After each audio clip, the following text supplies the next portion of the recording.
تو جن شادی شدہ لوگوں کے مہر استطاعت سے زیادہ لکھے ہوئے ہوں تو ان میں کیا ہے، یہی ہے کہ اصلاح کا طریقہ وہ خوش اسلوبی سے اور پھر نیک نیتی سے اپنی بیوی کے مہر کو کم کرانے کے لیے یہ مرد کو اللہ تعالیٰ نے حق بھی دیا ہے کہ وہ کیا ہے پھر اپنی بیوی سے مطالبہ کر سکتا ہے کہ اس کے حق مہر کو کم کر دیا جائے، کیونکہ پھر اس سے یہ ہوتا ہے کہ مرد کی جتنی استطاعت ہوگی وہ اتنا ہی دے سکتا ہے، حد سے زیادہ ہوگا تو پھر وہ بھی نہیں دے سکتا۔ تو اسی لیے یہ ہے کہ اس قدر کم کر دیں کہ ان کے شوہر آسانی سے اس کا مہر ادا کر دیں، اور یہ بیویوں کو اللہ تعالیٰ نے حکم دیا۔ اور اس کے بعد یہ کہا گیا کہ اس احسان پر اپنی بیویوں کے ساتھ تم اپنے، یعنی اگر کوئی بیوی ہے معاف کر دیتی ہے یا اس کا کچھ حصہ دے دیتی ہے تو اس حالت میں، یا پھر بیویاں ان کا حق مہر کم کر دیتی ہیں، تو اس کے بارے میں اللہ تعالیٰ فرماتے ہیں کہ خوش اسلوبی کے ساتھ اپنی بیویوں کے ساتھ تم کیا ہے پہلے سے زیادہ خوش رہیں۔ یہاں یہ بات بھی مطلب ذہن نشین کرنا چاہیے کہ مہر ایک طرح کا قرض ہے، اور اگر قرض کو ادا نہیں کیا گیا تو وہ آخرت میں اللہ تعالیٰ اس کو ہرگز نہیں بخشیں گے، بلکہ اسے اپنے نیکیوں میں سے وہ قرض ادا کرنا پڑے گا۔ تو جس نے ایک مال مہر کے عوض کسی عورت سے نکاح کیا اور پھر نیت یہ رکھی کہ وہ مہر ادا نہیں کرے گا، یا پھر مرد یہ نیت کرا کہ میں مہر تو اب رکھوں گا لیکن پھر بعد میں اپنی بیوی سے کہہ کر معاف کرا دوں گا، تو اس صورت میں یہ ہے کہ جو اس کی نیت کے مطابق اللہ تعالیٰ اس کو دیکھے گا، اور پھر یہ اللہ تعالیٰ نے فرمایا کہ یہ جو مہر ادا نہیں کرتا تو رسول صلی اللہ علیہ وسلم نے فرمایا کہ وہ کیا ہے، دراصل چور ہے، یعنی یہ مہر ادا نہیں کرنا چاہتا تو یہ کیا ہے، چور ہے یہ۔ اور مہر کی معافی صرف عورت کے اختیار میں ہوگی، جیسا کہ سورۃ البقرہ کی آیت نمبر 237 میں آتا ہے، الا ان یعفون، مگر یہ کہ عورتیں نرمی برتیں۔ مہر چونکہ عورت کا حق ہے، اسی لیے اسی وقت معاف ہو سکتا ہے جب عورت خود معاف کر دے۔ قرآن کے یہ الفاظ آئے ہیں سورہ نساء میں، فَإِن تِبْنَ لَكُمْ عَنْ شَيْءٍ مِّنْهُ نَفْسًا، اگر عورتیں دل کی خوشنودی سے کچھ حصہ یعنی معاف کر دیں تو پھر کیا ہے، وہ جائز ہے۔ کہا جاتا ہے کہ اس میں عورت کی خوشنودی کا پورا خیال رکھا جائے گا۔ اگر سمجھیے کہ کچھ مرد ہوتے ہیں جو گھر کی فضا کو ایسے تناؤ بھری کر دیتے ہیں کہ عورت مجبور ہو کر کہہ دیتی کہ چٹی کہ میں نے تمہارا مہر معاف کر دیا، لیکن یہاں پر اس طریقے سے کرنا منع ہے۔ ہاں، اگر عورت خوشی سے اپنی خوش دلی سے کہہ دے تو پھر اس میں کوئی حرج نہیں ہے۔ تو عورت اگر تو یہاں پر ہمیں یہ ذہن نشین کرنا چاہیے، کیونکہ اکثر ہم دیکھتے ہیں کہ مرد کیا ہے، اپنی بیویوں کے مہر ادا نہیں کرتے، پہلے تو لکھواتے ہیں لیکن بعد میں پھر دیتے نہیں ہیں، تو اس سے اللہ تعالیٰ سختی سے منع کرتے ہیں۔ اور پھر اللہ تعالیٰ کیا ہے، اس کو زنا بھی کہا ہے، جو ایسی نیت رکھ کر شادی کرتے ہیں تو وہ نکاح نہیں بلکہ وہ زنا ہوگا۔ اور پھر اللہ تعالیٰ فرماتے ہیں، لا جناح علیکم ان طلقتم النساء ما لم تمسوهن او تفریضوا لهن فریضة ومتعوهن على موسع قدره وعلى المقتر قدره متاعا بالمعروف۔ سورہ بقرہ کی آیت نمبر 236 ہے، اگر تم عورتوں کو ان کے پاس جانے اور ان کا مہر مقرر کرنے سے پہلے طلاق دے دو تو تم پر کوئی گناہ نہیں۔ ہاں، اس صورت میں انہیں کچھ نہ کچھ ضرور دو۔ خوشحال آدمی اپنے مقرر یعنی جو ان کے پاس جو استطاعت ہوگی اسی کے مطابق، اور غریب اپنی حیثیت کے مطابق معروف طریقے سے ادا کرے گا۔ تو یہ حکم اس عورت کا ہے جس کا شوہر نہ تو اسے ہاتھ لگایا ہو اور نہ اس سے شہوت رہنے کی ہو۔ تو اس صورت میں کیا ہے کہ شوہر کو پھر یہ ہے کہ اس کو کچھ دے دلا کر واپس کر دیا جائے، لیکن پھر یہ کہا گیا کہ اگر اس نے یعنی رشتہ بنا لیا ہے تو پھر ایسی صورت میں یہ ہے کہ اس کے خاندان کی جیسے دوسری عورتیں دوسری لڑکیاں ہوتی ہیں ان کو حق مہر جو دیا جاتا ہے اسی طریقے سے اس کو بھی حق مہر پورا دیا جائے گا۔ عورت اپنی کمائی میں سے، اب جب سمجھیے آپ، عورت اپنے مہر کا پیسہ لے گی اور پھر لے کر یا تو وہ بزنس میں لگائے یا پھر اس کے ذریعے سے کچھ انکم کا ذریعہ بنا لے یا پھر وہ کچھ بھی کام کرے وہ مہر کے پیسوں سے، تو اس پر نہ تو اس کے شوہر کا حق ہے، نہ اس کے باپ کا، نہ بھائی کا، نہ ماں کا، کسی کا بھی حق نہیں ہے اس کے پیسوں پر، صرف اور صرف عورت کا اپنا حق ہے، یعنی جو دلہن ہے اس کا اپنا حق ہوگا۔ کیونکہ اور جو عورت کمائے گی مال اس پر بھی مرد کا کوئی حصہ نہیں ہے، اس میں صرف اور صرف عورت کا اپنا حق ہے، یعنی کوئی زبردستی کر کے باپ، بھائی یا پھر کیا ہے شوہر کوئی بھی یا پھر اس کا کفالت میں جو بھی ہے کوئی بھی یہ حق نہیں رکھتے کہ اس سے اس کا مال یا اس کا مہر چھینے، بلکہ یہ عورت کا اپنا حق ہوگا اور اس کی کو اسلام کیا ہے پسند کرتا ہے اور اللہ تعالیٰ کے یہی احکام۔ چلیے اب ہم دیکھیں گے کہ عورت کی حفاظتی حقوق کو اللہ تعالیٰ کیا فرماتے ہیں۔ اسلام نے عورت کا مرتبہ کیا ہے بہت بلند رکھا ہے، جیسا اسے اپنی مرضی سے نکاح کرنے کی اجازت دی، یعنی ناپسند پسند وہ اپنے ماں باپ کو بتا سکتی ہے، اپنے ولی کو بتا سکتی ہے، اسی طریقے سے جیسے مرد اپنے پسند اور ناپسند کا اظہار کر سکتا ہے، عورت بھی دیکھ سکتی ہے۔ اگر مرد جس طرح سے اپنی بیوی کو شادی سے پہلے اگر دیکھنا چاہے رشتے کے ٹائم پر تو دیکھ سکتے ہیں۔ تو اس طریقے سے اللہ تعالیٰ جب مرد کو طلاق کی اجازت دی تو پھر خلا کی بھی اجازت اللہ تعالیٰ دیتے ہیں، جیسے اللہ تعالیٰ ارشاد فرماتے ہیں فَإِنْ خِفْتُمْ أَلَّا يُقِيمَا حُدُودَ اللَّهِ فَلَا جُنَاحَ عَلَيْهِمَا فِيمَا افْتَدَتْ بِهِ، کہ بس اگر تمہیں یہ اندیشہ ہو کہ نکاح کو باقی رکھتے ہوئے زوجین اللہ کے حدود پر قائم نہیں رہیں گے تو ان دونوں کے درمیان یہ معاملہ طے ہو جانے میں کوئی حرج نہیں ہے کہ عورت اپنے شوہر کا کیا معاوضہ یعنی جو معاوضہ دے کر اسے علیحدگی اختیار کر لے، اور اگر عورت کچھ دے دلا کر اپنے شوہر سے اگر آزادی حاصل کر لیتی ہے تو شریعت میں اسے خلا کہا جاتا ہے۔ طلاق ہم کہتے ہیں، طلاق مرد دیتا ہے، خلا عورت لیتی ہے۔ تو اس طرح اسلام نے مرد کو یہ اختیار دیا ہے کہ اگر کسی عورت سے واقعی نباہ نہیں ہو رہا ہے اور ممکن ہی نہیں ہے تو مرد طلاق دے گا اور عورت خلا لے سکتی ہے۔ اور اس کے بعد یہ ہو سکتا ہے کہ طلاق کے بعد کیا ہے رجوع کی گنجائش ہے، یعنی پلٹ کے پھر سے وہ اپنی بیوی کو اپنے پاس لا سکتا ہے، لیکن طلاق میں ایسا نہیں ہوتا کیونکہ عورت خود اپنے آپ کو دے دلا کر یعنی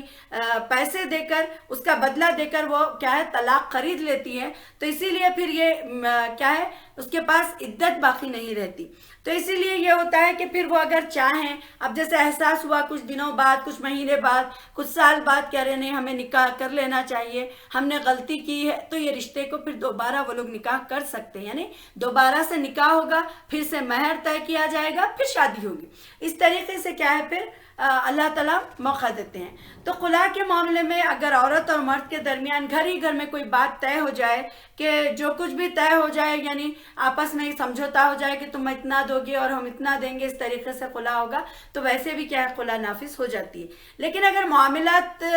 عدالت تک پہنچ گئے تو پھر قاضی جو ہوگا وہ چیک کرے گا کہ آخر یہ لوگ کتنے متنفر ہو چکے ہیں یا کتنا ہے مطلب آخری حد تک کہ یہ دونوں ساتھ میں نہیں رہیں گے، تو یہ قاضی وقت طے کرے گا، یہ دیکھیں گے کہ کس طریقے کے حالات اور ان کی کیا رشتے کی جو کتنی مطلب ان کی وہ باقی ہے وہ دیکھ کر وہ لوگ کیا کریں گے طے کریں گے۔ تو اس طریقے سے خلا کے معاوضے میں علماء دین نے اس بات کو پسند نہیں کیا ہے کہ جو شوہر مال دیتا ہے جو مہر دیتا ہے اس سے زیادہ عورت سے مرد دلوایا جائے، اور قرآن کی روح سے عورت کو ناپسند شوہر سے رہائی حاصل کرنے کے لیے خلا کا حق اللہ تعالیٰ نے دیا ہے، اور شوہر کا یہ رویہ ہے جسے بہت ظالمانہ ہے، مارتا پیٹتا ہے، ہمیشہ تکلیف پہنچاتا ہے اور پھر بدتمیز ہے، بد اخلاق ہے، نمازیں نہیں پڑھتا، بالکل بہت زیادہ وہ برائیوں میں ڈوبا ہوا ہے، تو ایسی صورت میں یہ ہے کہ اس کو پھر اگر سدھرنے کا اس کے بالکل چانس نہیں ہے تو ایسی صورت میں پھر یہ ہے کہ خلا عورت لے سکتی ہے۔ اللہ تعالیٰ فرماتے ہیں کہ نکاح میں انتخاب کی آزادی دی جس طرح مردوں کو یہ آزادی ملی، اور اللہ تعالیٰ فرماتے ہیں فَانْكِحُوا مَا طَابَ لَكُم مِّنَ النِّسَاءِ، یعنی بس اپنی پسند کی عورتوں سے نکاح کرو۔ نکاح میں شریک حیات کی انتخاب کا حق مردوں کو اور عورتوں کو دونوں کو ہے، یہ نہیں کہ خاندان والے پسند کریں گے یعنی ماں باپ پسند کر کے اس کو زبردستی تھوپ دیں گے یا پھر خاندان والے پسند کر کے زبردستی شادی کروا دیں گے، ایسے نہیں ہوگا۔ یہاں پر لڑکی کی پسند کا پورا خیال رکھا جائے گا، یعنی جو ولی ہوں گے وہ ضرور اس کے کیا ہے ان کو یہ چیک کرنا ہوگا کہ کیا لڑکا اور لڑکی یہ رشتے سے خوش ہے یا نہیں ہے۔ کئی بار ایسا ہوتا ہے زبردستی نکاح تو کروا دیتے ہیں اور پھر وہ توڑ موڑ کر کسی طریقے سے تھوڑی سال زندگی کے گزرتے نہیں، پھر ایک دو بچوں پر پھر طلاق ہو جاتی ہے اس طریقے سے۔ تو اسی لیے اسلام کہتا ہے کہ تم ان کی پسند اور ناپسند کا خیال رکھو، زبردستی نہ کرو، اور پھر یہ ہے کہ عورت اپنے ولی کی جو باپ بھائی یا بھائی ہوگا تو وہ جو بھی اس کی نگرانکار ہوں گے اس کی کیا ہے ولی کو یہ دیکھنا ہوگا، اور ان کی دونوں کی رضا سے یعنی لڑکی کی رضا سے بھی اور اس کے ولی کی بھی رضا سے پھر یہ رشتہ پورا ہوگا۔ ابو ہریرہ رضی اللہ تعالیٰ عنہ کہتے ہیں کہ رسول صلی اللہ علیہ وسلم نے فرمایا بیوہ عورت کو نکاح نہ کیا جائے جب تک اس کی اجازت حاصل نہ کر لی جائے، اور اسی طرح کنواری عورت کا نکاح نہ کیا جائے جب تک اس کے درمیان یعنی دریافت نہ کیا جائے اس کے بارے میں۔ صحابہ نے عرض کیا یا رسول اللہ کنواری سے اجازت کیسی لی جائے؟ تو آپ صلی اللہ علیہ وسلم نے فرمایا کہ اس کی خاموشی بھی کیا ہے؟ ہاں ہے۔ تو یہاں پر یہ ہوگا کہ اگر کوئی مطلب جی ہاں قبول اس طریقے کے الفاظ اگر اکثر لڑکیاں شرماتی ہیں، اگر وہ خاموش ہے تو اس کا مطلب یہ ہوگا کہ وہ تیار ہے۔ پھر حضرت ابن عباس رضی اللہ تعالیٰ عنہ بیان کرتے ہیں کہ رسول صلی اللہ علیہ وسلم نے فرمایا کہ ایک کنواری لڑکی نے رسول صلی اللہ علیہ وسلم کی خدمت میں حاضر ہو کر عرض کیا کہ اس کے باپ نے اس کا نکاح کرا دیا ہے اور وہ اس نکاح سے ناخوش ہے۔ تو آپ صلی اللہ علیہ وسلم نے اس کو اختیار دیا کہ تم چاہو تو اس نکاح میں رہو، چاہے تو تم خلا لے لو۔ تو یہاں پر یہ ابو داؤد کی حدیث ہے، اور ابو موسیٰ کہتے ہیں کہ رسول صلی اللہ علیہ وسلم نے فرمایا ولی کے اجازت کے بغیر عورت کا نکاح نہیں ہو سکتا۔ ترمذی، ابو داؤد، ابن ماجہ میں اس کا ذکر ہے۔ تو اس حدیث سے ہمیں معلوم ہوا کہ جو لڑکی کا باپ ہوگا، جو بھائی ہوگا، یا پھر سمجھیے کہ اس کا کوئی رشتہ دار اس کا ولی ہے، یا پھر اگر کوئی نہیں ہے اس کا تو پھر کیا ہوگا؟ قاضی وقت جو ہوگا وہ اس کا ولی ہوگا۔ تو اس سے یہ ہوگا کہ اس کو یہ حق ہوگا کہ وہ چاہے تو کیا ہے یہ نکاح کو توڑوا دے یا نکاح کو باقی رکھے، لیکن یہ ہوگا کہ وہاں پر دیکھا جائے گا کہ کس طریقے سے ان کے رشتے کی حالت ہے، اور لڑکی کی رضامندی بھی اس میں ضروری ہوگی نکاح کے وقت اور پھر خلا کے ٹائم پر بھی، بلکہ لڑکے کو ایک نظر دیکھنے کی بھی اجازت اسلام نے دی، جیسے کہ میں نے آپ سے کہا، اور ان سرپرستوں کو اجازت سے اس کے ساتھ نکاح کر لو۔ اللہ تعالیٰ نے یہ حکم دیا کیونکہ یہاں پر زبردستی بھی کی جاتی ہے، تو مردوں کو عورتوں کے ساتھ انصاف کرنے کا اللہ تعالیٰ حکم بھی دیتے ہیں، خالی شادی کر لو یا پھر اس کے ساتھ زندگی گزار لو ایسے ہی نہیں، بلکہ اللہ تعالیٰ مردوں کو حکم دیتے ہیں کہ وہ عورتوں کے ساتھ انصاف کا معاملہ کرے۔ فَإِنْ خِفْتُمْ أَلَّا تَعْدِلُوا فَوَاحِدَةٌ، بس اگر یہ اندیشہ ہو کہ ایک سے زیادہ کے درمیان تم انصاف نہیں کر سکو گے تو پھر ایک ہی بیوی پر اکتفا کر لو۔ پھر دوسری جگہ اللہ تعالیٰ نے فرمایا وَلَن تَسْتَطِيعُوا أَن تَعْدِلُوا بَيْنَ النَّاسِ، اور تمہارے پاس یعنی تمہارے بس میں یہ نہیں ہے کہ بیویوں کے درمیان تم پورا انصاف کر سکو۔ تو دیکھیے اللہ تعالیٰ نے جہاں پر اجازت دی وہاں پر یہ بھی فرمایا کہ یہ تمہارے بس میں نہیں ہے کہ تم اپنے بیویوں کے درمیان میں انصاف کرو، اور پھر یہ کہا کہ اگر تم چاہو ایک بیوی کی طرف ایسا نہ جھک جاؤ کہ دوسری کو یوں ہی بے سہارا لٹکتی ہوئی چھوڑ دو۔ وَإِن تُصْلِحُوا وَتَتَّقُوا فَإِنَّ اللَّهَ كَانَ غَفُورًا رَحِيمًا، اور اگر تم اپنے طرز عمل کو درست رکھو اور اللہ سے ڈرتے رہو تو وہ کیا ہے؟ چشم پوشی کرنے والا اور رحم کرنے والا ہے۔ تو یہاں پر اللہ تعالیٰ دیکھیے پہلے تو بتا دیا کہ تم اگر انصاف نہیں کر سکتے ہو تو تم ایک پر کافی ہے، پھر یہ بھی بتا دیا کہ تم انصاف نہیں کر سکتے، تو کیونکہ اب سمجھیے کہ کوئی ایک گوری بیوی ہے، ایک خوبصورت سی بیوی ہے، اور دوسری ایک بدصورت ہے، یا ایک بد اخلاق ہے یا پھر ایک اچھی اخلاق والی ہے، پھر اس طریقے سے کیا ہوگا کہ اگر ایک کم یعنی عمر رسیدہ ہے اور ایک جو ہے سو جوان ہے، تو اس صورت میں یہ ہوگا کہ آدمی کا جو میلان ہوگا وہ ایک اچھا ہے، اس کی دوسری کی طرف چلا جائے گا۔ تو اسی لیے اللہ تعالیٰ فرماتے ہیں کہ یہ نیچرل ہے کہ آدمی کیا ہے اس کی رغبت دوسری سے کم ہوگی، جو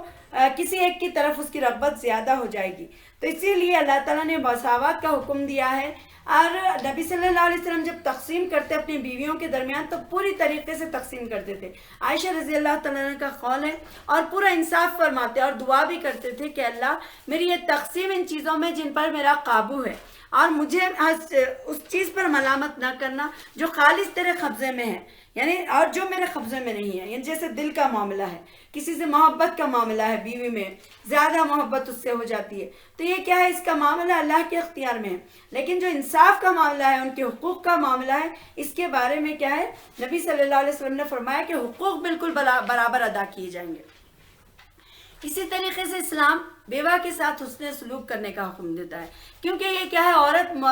شوہر کے مر جانے کے بعد بالکل بے کسی کی زندگی گزار رہی ہوتی ہے، اور اس کے ساتھ زیادہ رحم اور سلوک کرنے کا اللہ تعالیٰ حکم دیتے ہیں۔ اللہ تعالیٰ فرماتے ہیں ان کی حفاظت کے لیے کہ یا ایھا الذین آمنوا لا یحل لکم ان تریثوا النساء کرہا، اے مومنو تمہارے لیے جائز نہیں ہے کہ تم زبردستی بیوہ عورتوں کو میراث بنا لو۔ مطلب یہ کہ جب کسی عورت کا شوہر مر جائے تو شوہر کے خاندان والے عورت کی میراث سمجھ کر، یا پھر اس کے بھائی یا پھر اس کے کوئی اور رشتہ دار شوہر کے ایسے وارث نہ بن جائیں، بلکہ اس کو اس کا پورا حق دیا جائے، اس کے شوہر کے مرنے پر جو اس کے حقوق ہوں گے وہ سارے اس کے ساتھ ادا کر دیے جائیں گے۔ یہ عورت اس کی میراث نہیں ہوتی، بلکہ یہ کیا ہے، حق رکھتی ہے کہ وہ چاہے تو دوسرا نکاح کر لے، چاہے تو وہ دوسرے شوہر کے ساتھ اپنی زندگی گزار لے۔ لیکن یہاں پر اللہ تعالیٰ نے منع کیا ہے کہ تم اسے زبردستی کیا ہے بیوہ کو یا پھر اس کا مال ہڑپ لو، یا پھر ایسے بھی واقعات ہمیں دیکھنے میں آتے ہیں کہ شوہر اب کیا ہے، اکثر باہر رہنے والوں کے ساتھ بھی ایسا ہوتا ہے کہ باہر رہتے ہوئے کیا ہے، شوہر سے جو کما کر مال اور دولت جو بھیجتا ہے بھائی باپ وغیرہ کے پاس، جب سسر کے پاس وہ ہوتے ہیں تو وہ لوگ شوہر کے مرنے کے بعد یہ کرتے ہیں کہ وہ سارا مال اور ساری چیزیں لے کر اپنے پاس رکھ لیتے ہیں، اور جو بیوی ہے اس کو کوئی حق نہیں دیتے۔ تو یہ اس طریقے سے حق مار کر نہیں کھا سکتے۔ بیوی کا جو حصہ ہوگا، بیوی کا جو حق ہوگا وہ بھی حق اسے ملے گا، اور ساتھ ہی ساتھ اور یہ اختیار اللہ تعالیٰ نے عورت کو دیا ہے کہ اگر وہ چاہے تو پھر دوسرا نکاح کر سکتی ہے۔ سورۃ النساء میں آتا ہے وَلَا تَعْزِلُهُنَّ لِتَذْهَبُوا بِبَعْضِ مَا آتَيْتُمُوهُنَّ، اور نہ تمہارے لیے یہ بات جائز ہے کہ انہیں تنگ کر کے ان کے وہ مال ہتھیاں لینے کی کوشش کرو جو تم انہیں دے چکے ہو۔ یعنی پھر اللہ تعالیٰ منع فرماتے ہیں کہ جائز نہیں ہے کہ تم تنگ کرو یا پھر ایسا سلوک اس کے ساتھ کرو کہ وہ مال چھوڑ کر وہاں سے چلی جائے۔ تو اللہ تعالیٰ منع کرتے ہیں کہ تم ایسا بھی نہیں کر سکتے کہ تم ان کا مال لینے کی کوشش کرنے میں کیا ہے، ان کو تکلیف دو۔ شوہر کے مرنے کے بعد کیونکہ وہ آلریڈی بے کس ہو جاتی ہے تو اسی لیے کیا ہے، اس کا زیادہ حق رکھنا چاہیے۔ اور بیوہ کا نکاح جو کروانے کا اللہ تعالیٰ حکم دیتے ہیں، اگر باپ ہے، بھائی ہے جو اس کا ولی ہے، تو اس کو پھر اللہ تعالیٰ یہ حکم دیتے ہیں کہ اس کا نکاح کرا دو۔ وَأَنكِحُوا الْأَيَامَ مِنكُمْ، کہ تم میں سے جو عورتیں بیوہ ہیں ان کے نکاح کرا دو۔ یعنی ولیوں کو یہ حکم دیا گیا ہے، بھائی باپ جو بھی ہیں ان کو، کہ وہ جو بیوہ عورتیں ہیں ان کو کیا ہے، نکاح ان کا کرا دیا جائے۔ کیونکہ دیکھیے شوہر کی طرح نگرانی کرنا، محافظ اور اس کا معاون کوئی اور نہیں ہو سکتا۔ اسی لیے اللہ تعالیٰ اسلام میں جو حکم دیتے ہیں اور اللہ تعالیٰ کا جو طریقہ ہے، اور اللہ تعالیٰ کو معلوم ہے کہ انسان کو کیا ضرورت ہے، اسی لیے اللہ تعالیٰ نے یہ احکامات نازل کیے ہیں۔ اور اسی طرح مطلقہ عورت ہے، اس کے ساتھ کیا سلوک کیا جائے گا۔ تو مطلقہ سے کیا ہے، اگرچہ کہ ایک حد تک شوہر کا اس کا تعلق ختم ہو جاتا ہے، لیکن اسلام نے ان کے ساتھ حسن سلوک کی تاکید فرمائی ہے۔ اور اللہ تعالیٰ کی اس میں کئی مصلحتیں ہیں، کیونکہ اللہ تعالیٰ کا جو نظام ہے، اسلامی نظام کیا ہے، یہ ایک بہت ہی بااخلاق اور اخلاق پسند اور عادلانہ یہ مذہب ہے، اور اس میں جو نظام حیات ہوتی ہے یہ بہت ہی بہتر ہوتی ہے۔ سورۃ طلاق کی آیت نمبر 6 میں اللہ تعالیٰ فرماتے ہیں وَأَسْكِنُوهُنَّ مِنْ حَيْثُ سَكَنْتُم مِّن وَجْدِكُمْ، تم اپنی مطلقہ عورتوں کو عدت گزارنے کے لیے اپنی وسعت کے مطابق مکان دو جہاں تم رہتے ہو۔ یعنی ایسا نہیں کہ مطلقہ ہے تو اس کو گھر سے نکال دو۔ اور قرآن میں مردوں کو اس بات کی تلقین اللہ تعالیٰ کی ہے کہ دوران عدت وہ مطلقہ عورتوں کو گھر سے نہ نکالے۔ اور پھر سورۃ طلاق کی آیت نمبر 1 میں اللہ تعالیٰ فرماتے ہیں وَاتَّقُوا اللَّهَ رَبَّكُمْ لَا تُخْرِجُوهُنَّ مِن بُيُوتِهِنَّ وَلَا يُخْرِجْنَ، اور اللہ سے ڈرو جو تمہارے رب ہے، نہ تو تم ان متعلقہ عورتوں کو گھر سے نکالو اور نہ خود گھروں سے نکلو۔ تو آپ دیکھیں یہاں پر اسلام کا کتنا پیارا اللہ تعالیٰ کا طریقہ ہے، کیونکہ اللہ تعالیٰ کو معلوم ہے کہ انسان کے اندر غصہ کیا ہے، کبھی کچھ دیر کے لیے آ جاتا ہے، کچھ دنوں تک رہتا ہے، یا پھر کچھ تھوڑے دنوں بعد پھر وہ صلح ہو جاتی ہے۔ تو اسی لیے اللہ تعالیٰ نے منع کیا ہے کہ گھروں سے متعلقہ عورتوں کو نہ نکالو عدت کے دوران، اور نہ خود گھر کو چھوڑ کر چلے جاؤ۔ اور پھر یہ بھی حکم دیا گیا ہے کہ عورتوں کو بناؤ سنگار کے ساتھ ان عدت کے دنوں میں رہو، تاکہ اللہ تعالیٰ چاہتے ہیں کہ جو ازواجی زندگی ہے وہ بچ جائے، پھر سے خوشحال زندگی بن جائے۔ تو اسی لیے اللہ تعالیٰ کے حکم بہت ہی پیارے ہوتے ہیں۔ اور پھر یہ بھی فرمایا وَلَا تُضَارُّهُنَّ لِيُضِيقُوا عَلَيْهِنَّ، اور عدت کے دوران ان کو تنگ کرنے کی، ایذا پہنچانے کی کوشش نہ کرو۔ اِلَّا أَن يَأْتِينَ بِفَاحِشَةٍ مُبَيَّنَةٍ، الا یہ کہ وہ کھلی بے حیائی کرنے لگے، زنا کرنے لگے، برائی کا کام کرنے لگے، فاحشہ کا کام کرنے لگے، یا پھر بے حیائی کے کام کرے، تو ایسی صورت میں پھر اسلام حکم دیتا ہے کہ پھر ان سے تم ان کے ساتھ سختی کر سکتے ہو، مار سکتے ہو، اگر نہیں سمجھا تو پھر چھوڑ بھی سکتے ہو۔ اور اسی طریقے سے یہ ہے سورۃ البقرہ کی آیت نمبر 241 میں اللہ تعالیٰ فرماتے ہیں اور جن عورتوں کو طلاق دی گئی ہے ان کو معروف دستور کے مطابق کچھ دے دلا کر رخصت کرو۔ اور یہ طریقہ کس کا ہے؟ متقیوں کا ہے، جو اللہ سے ڈرنے والے ہیں ان پر یہ لازم ہے۔ سورۃ طلاق کی آیت نمبر 6 میں اللہ تعالیٰ فرماتے ہیں اگر مطلقہ عورت حمل والی ہیں تو بچہ ہونے تک ان کا خرچ دیتے رہے گا. اور پھر فرمایا کہ اگر وہ تمہارے کہنے سے بچے کو دودھ پلائیں تو اس کا بھی ان کو معاوضہ دینا پڑے گا. تو مطلقہ کو عدت پوری ہونے پر نکاح کی اجازت اللہ تعالیٰ دیتا ہے. اور سورۃ البقرہ کے آیت نمبر 214 میں فرماتے ہیں پھر جب ان کی عدت پوری ہو جائے تو انہیں پورا اختیار ہے کہ اپنی ذات کے معاملے میں جو فیصلہ چاہے کر لے، یعنی تم پر اس کی کوئی ذمہ داری نہیں ہے. اللہ تعالیٰ ہر ایک کے اعمال سے پوری طرح باخبر ہے. یعنی عورت کو اس کے بعد اجازت ہے کہ وہ دوسرا نکاح کر سکتی ہے. تو یہاں پر ہم کو پتہ چلا کہ اللہ تعالیٰ نے کس طریقے سے عورت کے بارے میں مردوں کو حکم دیا ہے، کس طریقے سے اللہ تعالیٰ اس کی حفاظت فرماتے ہیں. تو اسلامی معاشرے میں یعنی شادی بھی کرے گا تو کچھ دیر لے کر کرے گا، پھر شادی چھوڑے گا بھی تو کچھ دیر لے کر چھوڑے گا. تو اللہ تعالیٰ یہاں پر پھر یہ حق بھی دیا کہ تم جاؤ تو شادی کر لو. اور پھر اس طریقے سے کیا ہے، پاکیزگی اللہ تعالیٰ چاہتے ہیں. دیکھیے اگر برائیوں میں انسان مبتلا ہو جائے، گناہ کا کام کرے تو اس کا گناہ بھی ولیوں پر آتا ہے. تو اسی لیے حکم دیا گیا کہ مطلقہ کا نکاح کرا دیا جائے. اب ہم سوچتے ہیں اتنی عمر ہوگی کیا ضرورت ہے، اتنے بچے رکھ کر وہ کیسے کریں گے. اس طریقے سے ہمیں اسلام کے حکم کا خیال رکھنا چاہیے، کیونکہ اللہ تعالیٰ فطرت کے حساب سے یہ قانون بنائے ہیں. تو جو فطرت ہوگی، جو ضرورت ہوگی، اس کو مد نظر رکھ کر ہی یہ احکام نازل کیے جاتے ہیں. تو اللہ تعالیٰ سے دعا ہے کہ اللہ تعالیٰ ہمیں اللہ تعالیٰ کے حقوق کو، اللہ تعالیٰ کے احکامات کو ماننے اور ایک دوسرے کے حقوق کو ادا کرنے کی توفیق عطا فرمائے. اور اللہ تعالیٰ ہم سب پر اپنا رحم، اپنا کرم فرمائے. اللہ تعالیٰ ہم سب سے راضی ہو جائے اور ہم سب کو جنت الفردوس میں اعلیٰ مقام عطا فرمائے. اور اللہ تعالیٰ سب سے پہلے ہمیں ایک دوسرے کے حقوق جاننے اور اس کو ادا کرنے والے بنائیں. آمین. وآخر دعوانا الحمدللہ رب العالمین. السلام علیکم ورحمۃ اللہ وبرکاتہ. امید ہے کہ آپ کو یہ سمجھ میں آ رہے ہوں گے ویڈیوز. انشاءاللہ اس کے بعد اور ایک ہماری ویڈیو ہوگی اور اس کے بعد سے ہمارا ایک سلسلہ چلے گا، موت اور حیات ثانیہ. تو انشاءاللہ آپ میرے ساتھ اور بنے رہیں کہ اس کے اور دوسروں کو بھی شیئر کرتے رہیے اور سبسکرائب کر لیجئے تاکہ جب بھی میں اپنی ویڈیو اپلوڈ کروں تو آپ کو مل جائے اور پھر اس سے آپ کو فائدہ ہو اور دوسروں کو بھی انشاءاللہ فائدہ ہو اور اللہ تعالیٰ آپ کو اس کا بہترین اجر دے. ضرور آپ شیئر کریے گا. السلام علیکم ورحمۃ اللہ وبرکاتہ.